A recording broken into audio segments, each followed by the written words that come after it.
The production possibility curve equation, the mathematical formula and numerical examples. In the previous sections, we constructed the production possibility curve graphically and studied the meaning of different points relative to the curve. Now, let's move to the mathematical side. We will find the equation of the straight line representing the production possibility curve and see how to use it to calculate production quantities. Finding the production possibility curve equation. Let's return to the example of Moshe on the isolated island. We saw that Moshe can produce a maximum of 48 fish or 24 coconuts. His production possibility curve is a straight line. So, let's find the equation of that line. The equation of a straight line is y equals a plus b times x, where y represents fish and x represents coconuts. We have 2 points we know. The first point, when Moshe produces only fish, y equals 48 and x equals 0. The second point, when Moshe produces only coconuts, y equals 0 and x equals 24. Let's substitute the first point into the equation, 48 equals a plus b times 0. From this, a equals 48. We found the intercept, it's 48. Now, substitute the second point, 0 equals 48 plus b times 24. Move terms, minus 48 equals b times 24. Divide by 24, b equals minus 2. We found the slope, it's minus 2. So, Moshe's production possibility curve equation is, y equals 48 minus 2x, where y is fish and x is coconuts. What does the slope tell us? The slope of the production possibility curve is minus 2. What does this mean?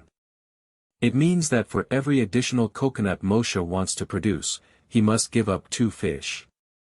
This is the rate of substitution between the two products. Each unit of coconut costs him 2 fish. Numerical example, using the equation. Now let's see how to use the equation. Suppose Moshe consumes 8 fish. How many coconuts can he efficiently consume? Substitute y equals 8 into the equation, 8 equals 48 minus 2x. Move 48 to the other side, 8 minus 48 equals minus 2x. Minus 40 equals minus 2x.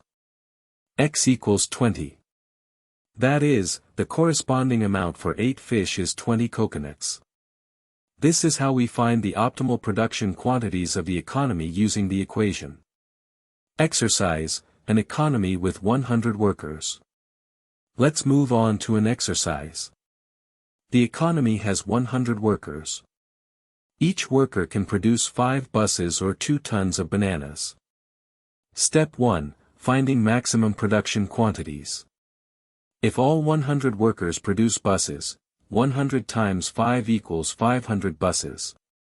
If all 100 workers produce bananas, 100 times 2 equals 200 tons of bananas. Step 2, finding the straight line equation. Y equals a plus b times x. Let's denote y as buses and x as bananas. First point, when x equals 0, y equals 500. So, a equals 500. Second point, when x equals 200, y equals 0. Substitute, 0 equals 500 plus b times 200. Minus 500 equals b times 200. b equals minus 500 divided by 200, which is minus 2.5. Production possibility curve equation, y equals 500 minus 2.5x. Question 2, if the economy produces 100 buses, how many tons of bananas can it efficiently produce? Substitute y equals 100, 100 equals 500 minus 2.5x. Minus 400 equals minus 2.5x. X equals 160. You can also solve this another way, by understanding, to produce 100 buses, how many workers are needed. 100 divided by 5 equals 20 workers. There are 80 workers left. How many bananas can 80 workers produce?